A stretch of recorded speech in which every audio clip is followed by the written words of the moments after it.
Okay, I'm gonna be quick because obviously I was just recording a whole video and it got deleted because someone was calling my phone. But today is obviously a great day. I'm out here with my Starbucks or Wawa, because I really don't like Starbucks. I like Wawa because I get to mess with the flavors. But it is 9:14 in the morning. I wanted to come on here and give a quick overview of banks and the funding and the loan process. I find a lot of people find the process in itself to be daunting because the banks ask for a lot of paperwork, and usually a lot of the paperwork they're asking, they've already asked for it and they're just basically asking for it again. But the banks are your friend, especially when it comes to investment properties, because they really worry about the ROI. And I find that it's not a better person that can actually assist you in purchasing rental properties than the person that's giving you the money for it. So I, as a bank, wouldn't just hand you over $500,000 or $200,000. As a friend, I wouldn't even hand you over that amount without me knowing that you can actually give me that money back. So one thing I do before I purchase any rental property is that before it closes, I list it on the market for rent.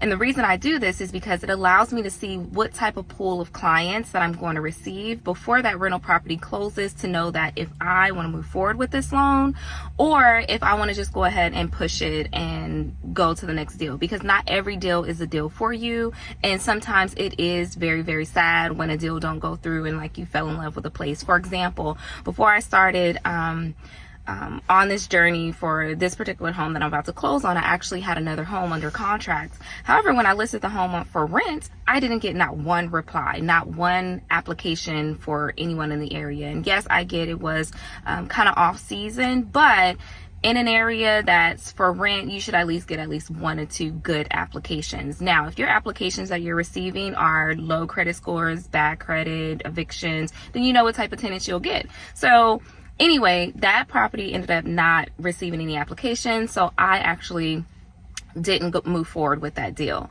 And I ended up just, letting the homeowner know that, hey, this isn't working out, the inspection, all of the things that were wrong with the property, it just wasn't worth it to me to move forward.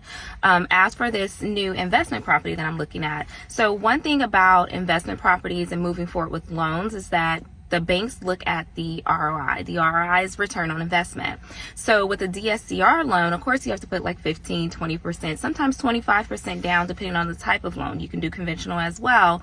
But when you put that amount of money down, that's how you obviously get the banks to fund the loan. But one other thing that the banks look at is that they look at to see what type of tenants are you going to get in? What type of rent are you going to receive? And if the rent does not match, them giving you that large amount of money, then of course they'll say, hey, no, this is not going to work for me. Or you might get a bank that say, okay, if you put, instead of putting 20% down, go ahead and put 40% down so that the monthly payment makes sense and you're getting money back.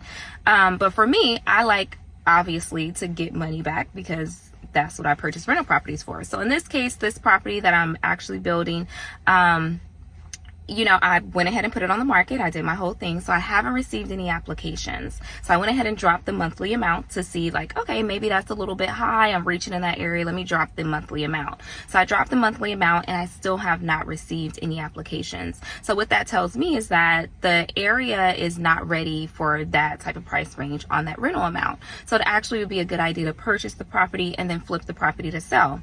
But remember, in my last email or in my last video, I told you that banks usually don't like to allow you to take a loan if you're going to actually just flip the property and sell it. So that's one thing. I can do it, but is it worth it to me? Is it worth it to me to go through all of that headache just to flip a property and sell it for a couple $1,000s? Yes, it could be.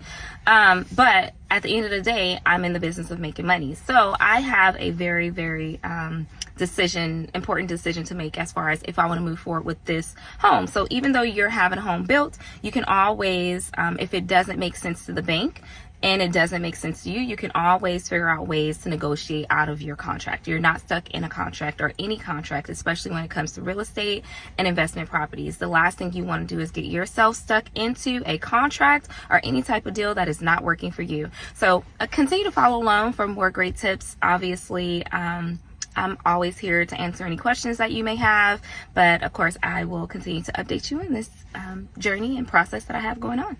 Enjoy your day.